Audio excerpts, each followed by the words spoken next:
OpenAI just released their latest image model, Image 2.0. Now, in this evaluation, it has significantly outperformed their previous generation image model 1.5 and Nano Banana 2. I asked some friends and the general response was that it totally crushes Nano Banana. So in today's video, we'll talk about its significant improvements, where we can use it, a walkthrough of basic features, and use cases.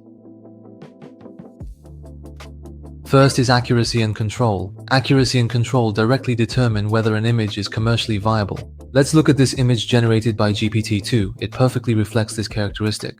It's a collage of images in different styles, but in every category the details are accurate. For example, the periodic table here and text in different languages. Even a slightly out of place product screenshot at the bottom, but after we piece them together it actually looks quite good. And the text capability in this version has also seen a significant boost. Here, it's not just about language accuracy, but the entire layout. For instance, let's look at this wildlife article, which was generated by AI in one go. You can clearly see the layout of this article, the spacing between different sections, and since the text is also accurate, this can really be used directly for commercial purposes. And this AI-generated handwritten manuscript is almost indistinguishable from something written by a real person. We can also look at the results in different languages like Chinese, Korean, and Japanese. Of course, it's not perfectly accurate.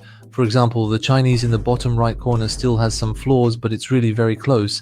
Aesthetics and visuals. Personally, I feel this generation of the model is a huge step up from their previous version 1.5, but I wouldn't say it surpasses all other image models. The one model I tested recently is about the same in terms of character aesthetics. The overall texture of the characters and the image quality are both becoming much more realistic. Regarding image sizes, it now supports generating 10 different aspect ratios. Wide, ultra-wide, and ultra-long images can all be produced now. Finally, I should mention that this model's knowledge base goes up to December 2025. This means it's not just a simple image generation tool, but an image agent. It can understand your needs and then search the web on its own. For example, if I ask it to make a poster of the latest design trends, it will actually go and search to find the newest trends and help you create a very nice looking poster with accurate information. Now that we've covered the features, let's take a look at exactly where to use it. If you're a ChatGPT user, all you need to do now is open ChatGPT. You should see a pop-up telling you that this model is available. Of course, you can also click New Chat in the top left, then click the plus sign and select Create Image to use 2.0. Next, let's do a real test. I've been playing this game Slay the Spire 2 lately, and it's really a lot of fun. So now I want to turn it into a cartoon-style realistic look where these characters can take off their masks.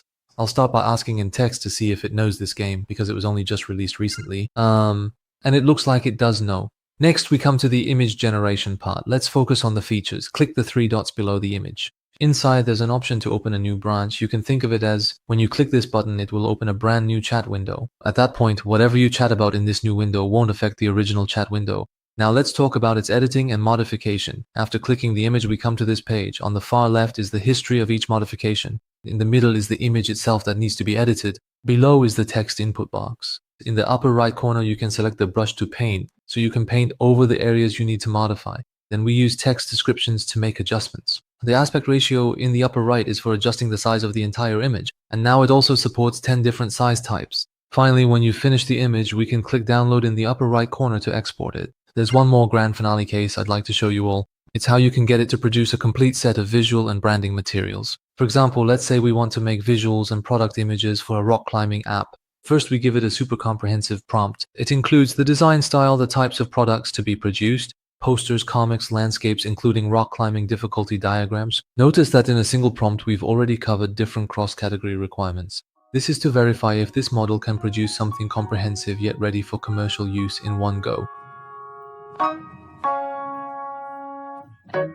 The navigation at the bottom of this product image is actually all correct. This is even more stable than Google Stitch, which I talked about before. So I'm even thinking if we simplify the functions of this app a bit, I could even import it directly into an AI programming tool for development, so everyone can go and experience it as soon as possible. For now, it really might be in a top 1 position. If you have any questions, leave a comment. See you next time.